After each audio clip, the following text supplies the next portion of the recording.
Hey everybody, and welcome back to Team Mattymon. And today I would like to do a stream of consciousness video on a topic that has been on my mind for a while. And the reason why is because I've been in kind of like communications with other instructors and other educators out there, and this is something that we all find is a problem that's kind of permeating on all different levels of education and at the workplace as well.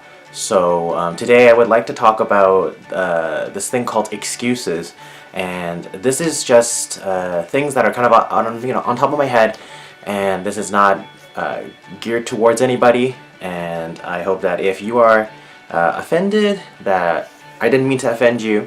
I'm just speaking from my heart and from the experiences that I've had and the conversations I've had with people. So let's get into it.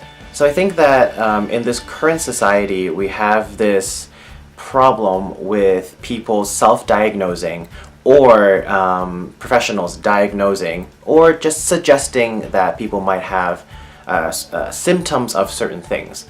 Off the top of my head, I hear ADHD a lot, I hear autism a lot, I hear OCD a lot, and those are words that kind of float everywhere.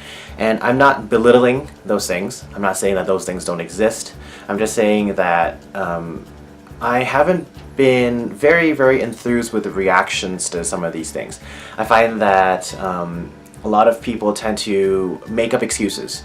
You see a lot of parents giving excuses for the kids because they have this or they have that, therefore they can't do this or they can't do that, and so on and so forth. And I think the problem that I have with that is that if you start doing that, after a while you will embody your disability or body incapability or whatever you have. And when you do that, you send a message to people. You send a message to people saying that you are not able to do things. So obviously, you know, there are symptoms, and I think that we need to take them very seriously, and we need to address them if a child or a person does have something.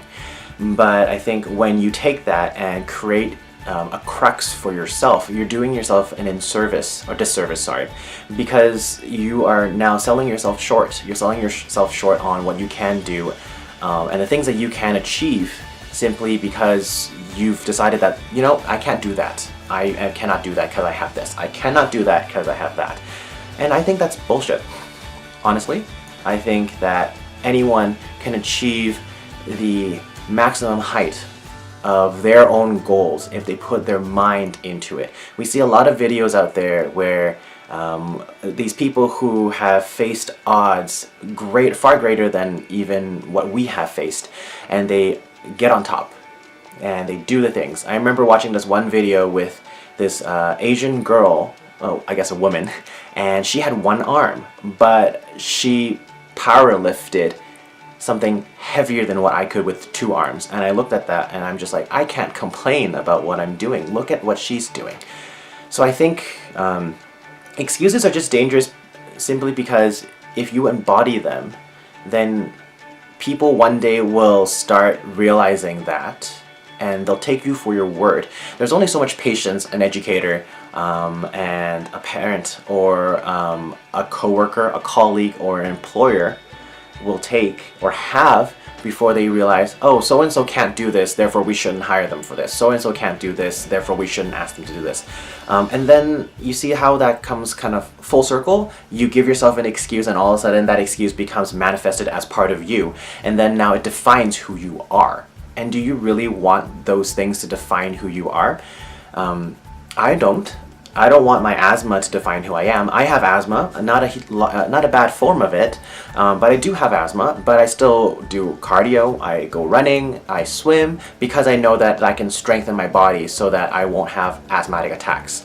I have a lower back injury from a very severe car crash back in 2006, but I still lift weights. I'm careful about it, you know, and obviously there are things I cannot do. I am not as flexible as I used to be, but I still choose to be healthy. and body conscious of the things that I can and cannot do. I do not give myself excuses. I have tendonitis in this arm, in my left arm, because of bad practicing habits in my 3rd year in university. And you know what? I'm paying for it now, and it sucks. But I don't give in to the excuse that my left hand is weaker than my right hand, therefore I shouldn't perform at all.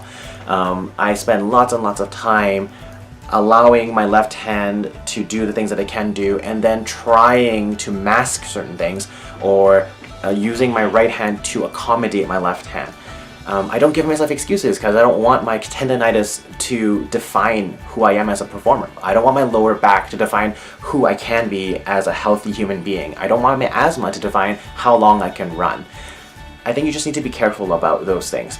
And I think as adults and as educators, as parents and stuff, we have the responsibility and the privilege to reach out to these kids and push them and let them know that they can do big things, that their disability is not a disability, it is an advantage, it's an ability. It allows them to really focus on something, and really when it comes down to it, everything takes hard work. And excuses take away from that hard work. So I don't know if any of this stuff meant anything today, and I don't know if I said anything that was, enlightening or whatever, but I would like to encourage all of you guys to take those excuses that you have in your life and throw them away. Push them to the side, because you're better than those excuses. You can do more than those excuses. And honestly, excuses, when it comes down to it, are rooted in you not wanting to do something. If you give yourself an excuse, you don't want to do that, even though you do. And I'm a big believer in knowledge as power. So if you know you need to do something, you are now responsible for it. And if you don't do something about it, then you now become the problem itself. Excuses is just an easy way for you to get there. So I think I'm done ranting, and I'm done with this video this week. If you agree with me, or if you disagree with me, I would love to read your comments. Please comment below. If you want to contact me privately, you can also do that on Facebook and everything. But yeah, I'm really glad I talked about this, because I wanted to get it kind of out of my brain, out of my heart. And yeah, thank you for watching, and I'll see you guys here Sunday, or next week, or whenever you come back. Have a great day.